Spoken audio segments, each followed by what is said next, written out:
ಎಲ್ಲರಿಗೂ ನಮಸ್ಕಾರ. ಇವತ್ತು ನಾನು ಎಲ್ಲಿಗೆ ಬಂದಿದ್ದೀನಿ ಅಂತ ಅಂದರೆ ಕರ್ನಾಟಕದ ಪ್ರಸಿದ್ಧ ದೇವಾಲಯಗಳಲ್ಲಿ ಒಂದಾದ ಶಿರಸಿ ಶ್ರೀ ಮಾರಿಕಾಂಬಾ ದೇವಿ ದೇವಸ್ಥಾನಕ್ಕೆ ಬಂದಿದ್ದೀನಿ.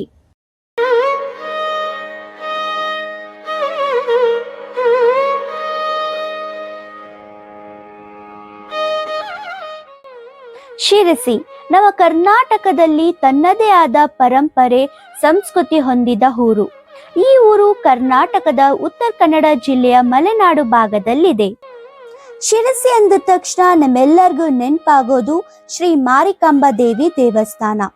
ಈ ದೇವಸ್ಥಾನ ಭರತ ಖಂಡದ 51 ಶಕ್ತಿ ಪೀಠಗಳಲ್ಲಿ ಒಂದಾಗಿದೆ. ಈ ದೇವಸ್ಥಾನಕ್ಕೆ ಜನರು ತುಂಬಾ ಶ್ರದ್ಧೆ ಭಕ್ತಿಯಿಂದ ದೇವಿಯ ಆಶೀರ್ವಾದನ ಪಡೆದುಕೊಳ್ತಾರೆ. ಇಲ್ಲಿ 2 ವರ್ಷಗಳಿಗೊಮ್ಮೆ ಮಾರಿಕಾಂಬಾ ದೇವಿ ಜಾತ್ರೆ ನಡೆಯುತ್ತೆ. ಇದು ದಕ್ಷಿಣ ಭಾರತದಲ್ಲಿ ಅತ್ಯಂತ ಪ್ರಸಿದ್ಧಿ ಹೊಂದಿರುವಂತಹ ಜಾತ್ರೆ. ಕೇರಳ, ಆಂಧ್ರ, ತೆಲಂಗಾಣ, ಗೋವಾ, ಮಹಾರಾಷ್ಟ್ರದಿಂದ ಸೇರಿ 15ರಿಂದ 20 ಲಕ್ಷ ಜನ ಈ ಜಾತ್ರೆಗೆ ಬರ್ತಾರೆ. ಈ ದೇವಸ್ಥಾನ 1688ರಲ್ಲಿ ಮಾರಿಕಾಂಬಾ ದೇವಿಯ ದೇವಸ್ಥಾನ ನಿರ್ಮಿಸಿದ್ದಾರೆ. ಈ ದೇವಸ್ಥಾನ ದೊಡ್ಡಮ್ಮ ದೇವಸ್ಥಾನ ಅಂತ ಕೂಡ ಕರೀತಾರೆ.